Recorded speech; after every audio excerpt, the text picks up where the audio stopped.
Well, one of the first stories I wanted to explore with you is how you managed to conquer the Grand Canyon, or at least a little portion of it, in the fall of 2021. Yeah. And it was, I guess this was a long time dream of yours. Yeah, absolutely. So the Grand Canyon story is a doozy. So I only have 1, 2, 3, 4, 5. I only have 5 bags. But to be fair, this bag is for the Grand Canyon. Like, that's all the hiking gear for all of the hikes I'm doing. And I am going to multiple climates on this trip, so I don't feel bad. Anyway, we're at a water stop. So this is what we would do if we we're actually camping, but I'm good on water for now. And I just had to stop to send an email for work. And then we get back on the road. So my best friend had recently moved to Colorado, and she was the one who was going to conquer the canyon with me.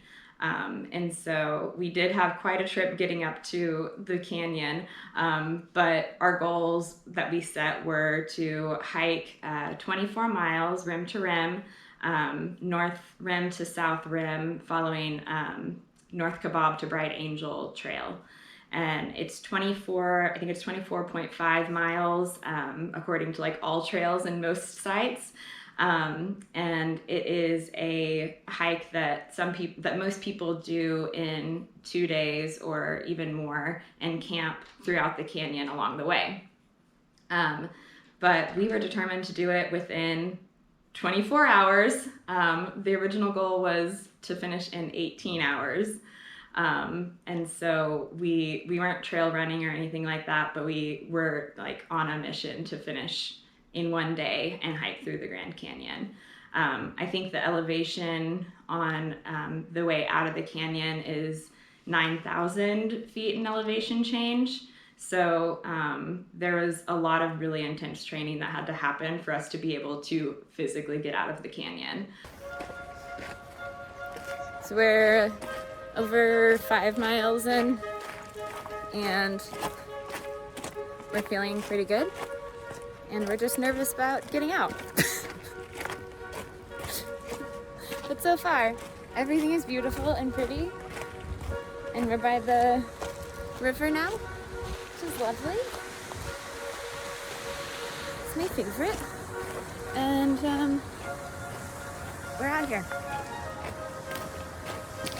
Prepared for really, really hot weather, really, really cold weather in the night, because we ended up starting this hike at 4:30 in the morning, and we finished at 3:30 in the morning the next day. So we did the 24-mile canyon hike in under 24 hours, which was a really huge achievement. And most of it was beautiful and fabulous, but there was definitely a lot of challenges. Seeing the Colorado River rushing through in the middle of the canyon is so powerful. I mean, the waves in the water is so powerful, and you realize like that's how this entire thing exists, is because of all of the time that's passed and all of the weather that's passed and has had all this impact on the land.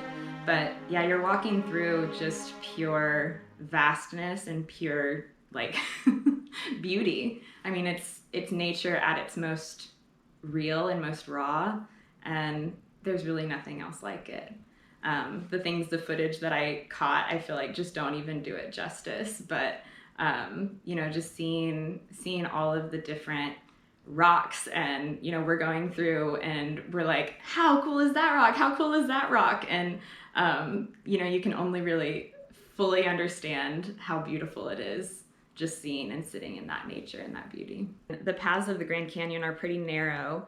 Not so narrow, not as narrow as people think, actually. Like there's some room around, but there's really only one way to go. There's not multiple trails you can take in most locations. And so we turn this corner and there's this huge mountain ram just in the very middle of the trail, crossing over a little stream and up onto part of the canyon walls. but he was just standing in the middle of the trail. And I was ahead for our little group of 3. And so I was the first one that spotted it, and we all kind of stopped, and we're trying to be respectful. Like, you always you're on their territory. So like, you never want to be aggressive toward the wildlife, like absolutely not. But we were walking up and he was not happy. He was very unhappy that we were in his world, and he was letting out some growls, which I didn't know rams could growl. Did you know rams could growl? No, it was news to me, so now I know. Rams growl. Rams will growl at you. So this ram is growling at us, looking at us, and we're all kind of stopped in our tracks for a second, trying to decide what the best course of action is going to be next. And so we just slowly kind of wait it out. We inch a little bit closer and stop again. And eventually he crosses the path, so we feel like we can at least keep moving, because otherwise we were like just stuck there, because you can't go around him. There's cactus and rocks, and I mean, you really can't get off the trail. And so when he did eventually move on to the other side, we were like, okay, we can pass him now. What else stood out as kind of a memorable experience along the way? Then I think my favorite part about the canyon is that you see all different landscapes. You cross through like the really red wall canyon, what you kind of picture in your head as the canyon. But then you walk through big trees and beautiful foliage and little plants everywhere. But I think my favorite part was always just passing through the rivers or the creeks along the way. The creek kind of just intersects eventually with the Colorado River, but there's just all of these like beautiful clear water streams that you just feel like you're in like paradise. You just feel like you're in a whole different universe.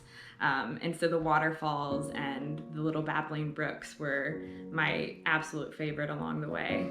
And when you go through they call it the box, and it's the hottest part of the canyon during the hottest part of the day, because it's a pretty long stretch, so you're kind of bound to, even if you start as early as we did, you're bound to have some heat going through the box. But when you come out of that part of the canyon, you're met with the Colorado like streams and the really ice cold water that you can dip your hat in, which was like my favorite part. And I know I captured that on video of me dipping my hat in the water, because I did that probably 20 times or more throughout that canyon hike. Every time it was just like, you're just refreshed and everything is better again. So you get the heat exhaustion a little bit, but then you put that ice cold hat on and you're like, everything's fine. We can do this. And so the water, I remember just saying like, the water is life-giving, and it really was, because you're collecting, the cold water and you're reinvigorated to continue on 5 more miles or whatever it might be. What was the toughest part of the journey? Was it as you approached the end, sort of that, the proverbial, final lap? Yes. So the hardest part of the canyon by far were the last 5 miles. I felt for a 24-mile hike and for my first long hike like that, I honestly feel like I did really well, and I'm still very proud of myself. But we hit the almost 5 miles out mark, and this is when the canyon gets really, really steep. So it's the hardest part of the entire hike, and it's also when you're at your most exhausted. So at this point, you've been hiking for 18 hours at least by this point. And then, because we were doing about a mile an hour in the last 5 miles. So in the last 5 miles, we were going so slow. We were hiking a mile an hour. And it was exhausting. So we had a pretty good setup and system in place of doing snack breaks and water breaks and electrolyte breaks. Like, we had timers set, and we thought we were on a good track. But there was 2 snack timers that we were too exhausted or too busy doing something else to have that electrolyte and that snack. And so we fell victim to that exhaustion of the pure dehydration exhaustion moment. And it's probably TMI, but I am TMI. So there was vomiting and panic attacks and all kinds of like horrible things on those last 5 miles, just because of, I mean, we had literally worn our bodies to the complete brink. And we were just pushing through on like pure muscle at that point. And so my best friend and I were the last 2 left at that point. We had our third canyon buddy join another crew because she was moving a little bit faster than us, because we were definitely not going to make it out at the same time, at the same rate that she was. And it's dark. It's completely dark at this point. We have our headlamps on. And the headlamps are attracting bugs and bats and all kinds of things. I'm throwing up off the side of the canyon. My friend's tossing me like makeup wipes and water and salt pellets to like try to like get all of our nutrients back in. And then she's like crying because she feels like she's gonna throw up, but she hasn't yet. It's just a mess. And we turn the corner and there's a sign that is a warning sign for those that are going to venture to go down to the Colorado River. And it's this cartoon man vomiting into the Colorado River. And I remember seeing that sign and being like, that was false advertising, because it was not that relieving. It was not that good. Oh my God. But yeah, we had a rough time getting out of there. We ended up doing 15-minute power naps, just because we were so exhausted, and we would stop to take a break and our eyes would close and we would start to fall asleep. And so we decided we were gonna just control that and do 15-minute naps on the rocks of the Grand Canyon on our way out. But it was the only way. We had to rest a little bit to make sure we got out on the other side. We had people running down that were starting their rim to rim hike. So we started our rim to rim at 4:30, but lots of people will start the rim to rim earlier than that. And so we ended up finishing around 3:30. So somewhere between like 2:30 and 3:30, that last hour, we're seeing all these like ultra runners and fit people starting their hike in like high spirits, being like, being like, hey, good morning, how are you doing? And my friend and I are in tears. We've like vomited. We're not good. And we had at least one person pass us when we're both mid panic attack, holding each other, being like, we can do it, we can do it. And this man like ran by us with his ultra light vest on, like he's a trail runner, he's in way better shape than us. And he passes us and goes, good morning. And I turned around and just said, no, it's not. No, it's not. But I think after that, we were like, we can really do it now. We have like 2 more miles. We can make it. We can do it. And we did. We made it out in 23 hours. So we did 24 miles in 23 hours. And we made it out of the Grand Canyon. And I think I sobbed hysterically for 2 days afterwards, just out of like pride that I had finally done it, like relief that it was over. And just like, I was impressed with myself. I had never done anything like that. And it was a really big achievement. I think if I did it again, which I will do it again, the next time I do the canyon, I am backpacking and camping at the bottom and finishing in a second day, because I really feel like I was trained, like I had trained hard enough, and physically I was prepared for it. But I think the part I wasn't prepared for was that you're essentially pulling an all-nighter to hike 24 miles. I pushed myself as far as I ever have physically. I never had like related to a sporty aesthetic or someone that was like strong and fit enough to do this. And I still am like struggling to see myself as like someone who actually conquered that physical challenge.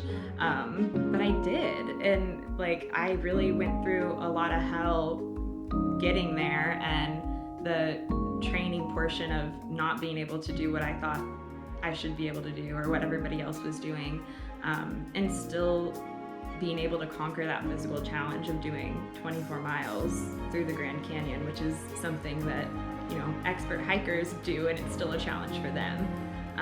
So I feel like I kind of skipped the line and went straight for one of the biggest challenges you could do, but that makes sense for me.